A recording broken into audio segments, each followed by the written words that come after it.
auditeurs, auditrices,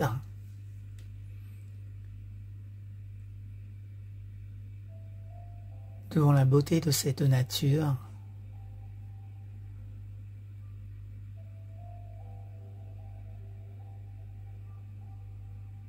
j'ajoute un peu de verdure à votre jardin, si je puis me permettre, au travers de ce message que je m'apprête à vous délivrer.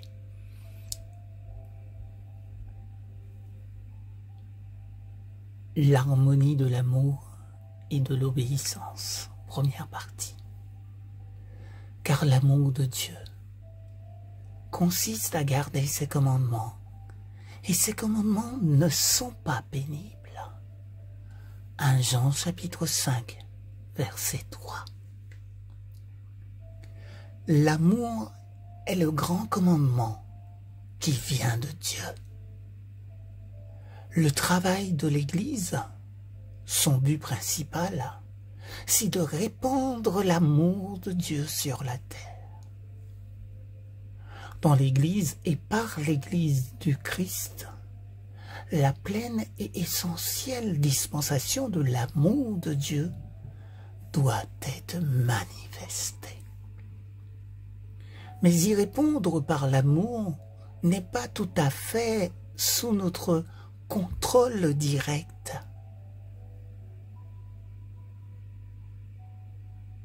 Il ne suffit pas de vouloir aimer les gens pour les aimer effectivement.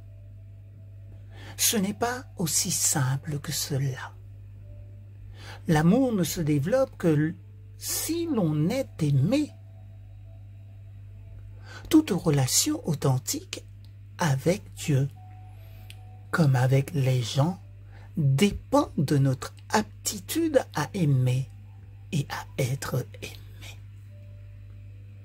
Il ne suffit pas de parler de l'amour pour qu'il existe réellement.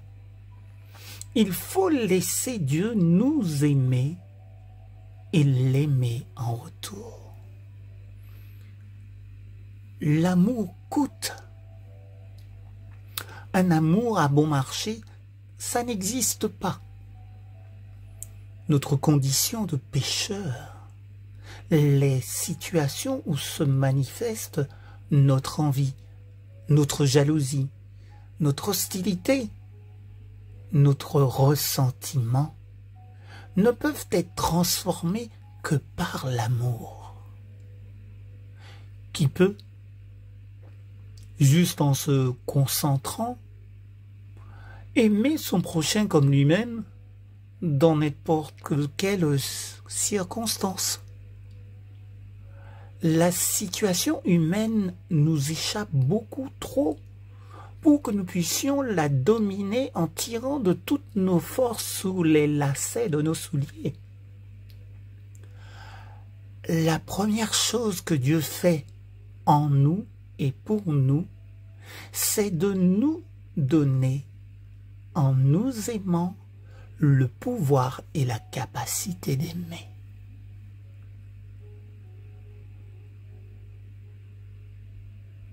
L'amour de Dieu est répandu dans nos cœurs par le Saint-Esprit qui nous a été donné.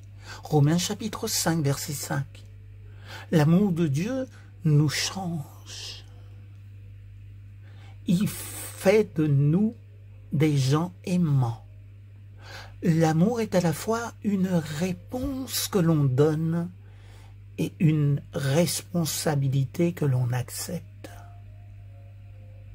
Isolé, l'obéissance tend au légalisme. Je reprends. Isolé, l'obéissance tend au légalisme. Dans ce cas, nous tirons notre motivation de la loi et non de l'amour.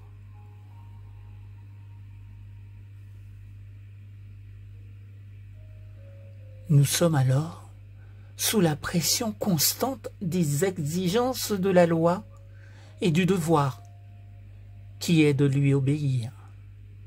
Sans amour, nous n'obéissons qu'à la lettre de la loi, c'est-à-dire à des règles, ou des règlements imposés du dehors. Dans une telle obéissance, le souci principal est la conformité à la loi.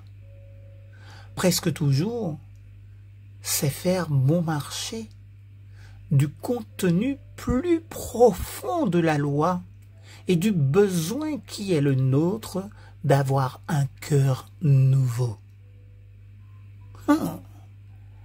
Cette obéissance, tout extérieure, exerce un effet mortel sur l'esprit humain.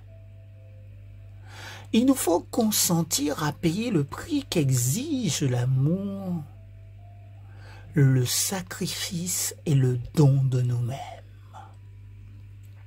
Un chrétien aimant ne recourt pas à des attitudes, à des moyens émotionnels pour en imposer aux autres ou s'en imposer à lui-même. Il s'affirme comme un fils ou comme une fille de Dieu rachetée par l'amour. Et il permet aux autres de le faire également. Alléluia. Que Dieu bénisse sa parole dans le cœur de tout un chacun et chacune. Amen.